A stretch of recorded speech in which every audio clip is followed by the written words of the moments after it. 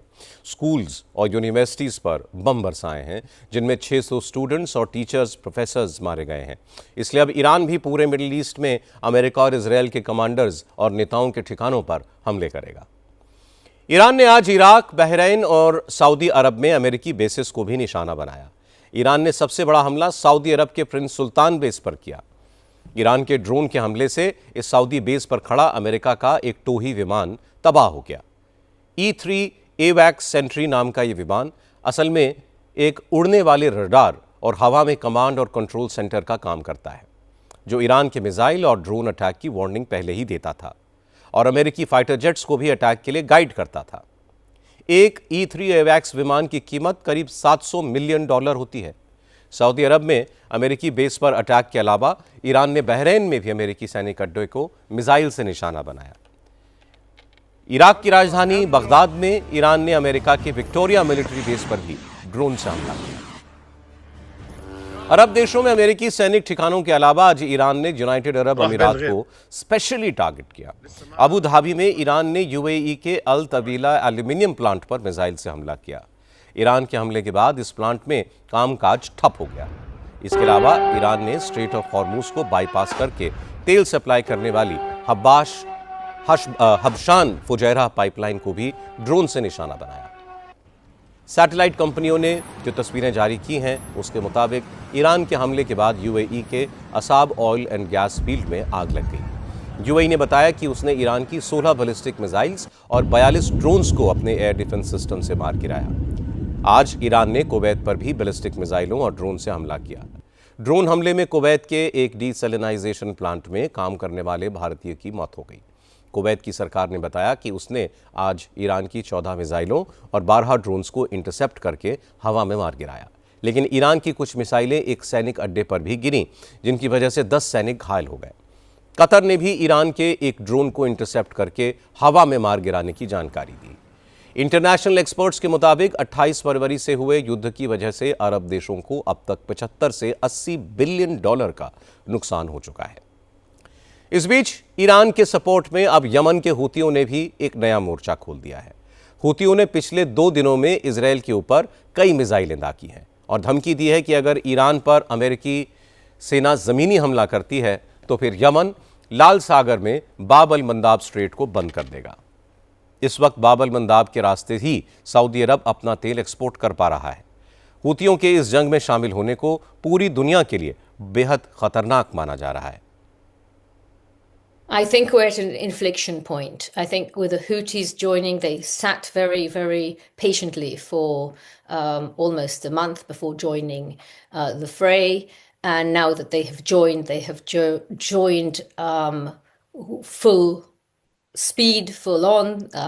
One ballistic missile was fired at Israel yesterday, another one was fired at Israel today, and they are vowing to continuing to fight. So this is a very, very significant and dangerous moment. Nomi Bar Yaacov Britain में middle east मामलों की expert हैं। वो कह रही थी कि हूतियों के जंग में आने से अब ये लड़ाई बेहद खतरनाक मोड़ पर आ गई है। नोमी ने कहा कि हूती 1 महीने से शांत बैठे हुए थे, लेकिन अब वो पूरी ताकत से इस युद्ध में शामिल हो गए हैं। उन्होंने 2 बैलिस्टिक मिसाइल्स इजरायल पर दागी हैं। इससे मामला और बिगड़ गया है और जंग और भयानक हो गई है। ईरान के अलावा इजरायल के खिलाफ लेबनान के हथियारबंद संगठन हिजबुल्लाह ने भी बड़ा मोर्चा खोल रखा है। हिजबुल्लाह के लड़ाके अपने छोटे बड़े रॉकेट्स और ड्रोन से उत्तरी इजरायल पर लगातार हमले कर रहे हैं। कहा जा रहा है कि आज हाइफा में हिजबुल्लाह ने ही इजरायल की बजान रिफाइनरी पर रॉकेट से हमला किया था। इसके अलावा लेबनान में ऑपरेशन चला रही इजरायली सेना पर भी हिजबुल्लाह लगातार अटैक कर रहा है।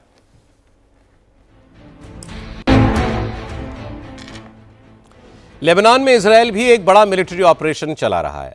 बेरूत और टायर शहरों पर भयंकर बमबारी के अलावा इजरायली सेना ने नॉर्थ और साउथ लेबनान को जोड़ने वाले पुलों को भी बमबारी से उड़ा दिया। अब इजरायली फोर्सेस साउथ लेबनान में इजरायल और लेबनान के बीच एक बफर जोन बना रही हैं। इस दौरान हिजबुल्लाह के लड़ाके इजरायली सेना के टैंकों को ड्रोन से उड़ा रहे हैं। इजरायल की लगातार बमबारी से लेबनान में अब तक 1,500 लोग मारे जा चुके हैं। इनमें कई जर्नलिस्ट भी हैं और आम नागरिक भी शामिल हैं। इजरायल के हमलों की वजह से लेबनान में 10 लाख से ज़्यादा लोग बेघर हो चुके हैं। वो सड़कों के किनारे टेंट्स में रहने को मजबूर हैं।